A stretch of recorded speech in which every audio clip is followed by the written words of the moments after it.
కేరళం విజయంలో మన సీఎం రేవంత్ రెడ్డి గారి యొక్క వ్యూహాలు కేరళ యూడీఎఫ్ ప్రభుత్వం ఏర్పడడంలో చాలా క్రియాశీలకంగా ఉన్నది.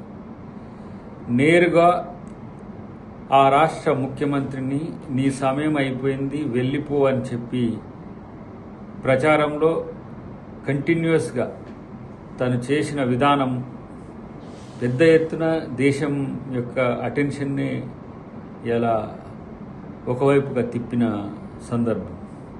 తర్వాత అక్కడ జరుగుతున్న అభివృద్ధిని ఉన్నదానికంటే ఎక్కువ చూపించిన విజయాన్ని ప్రశ్నించడం, తనకు లేఖ రాయడం, మా దగ్గర అభివృద్ధిని చూడమని చెప్పి ఉచిత బస్సు నుంచి మొదలు పెడితే రైతు రుణమాఫీ లాంటి కాంగ్రెస్ ప్రభుత్వం సన్న బియ్యం ఎట్లా ఇస్తుందని చెప్పి అక్కడ రాష్ట్ర ముఖ్యమంత్రికి లేఖ రాయడమే కాకుండా ప్రచారంలో తెలంగాణ నుంచి వెళ్ళిన ప్రతి నాయకుడు ఆ విషయాలన్నీ కూడా క్షేత్రంలో చెప్పడం, అన్నిటికంటే ముఖ్యంగా బీజేపీకి ఏ విధంగా అక్కడ సిపిఎం నాయకులు మద్దతు పలికిన అంశం నేరుగా చెప్పడం జరిగింది. ముఖ్యమంత్రి గారు రేవంత్ రెడ్డి గారు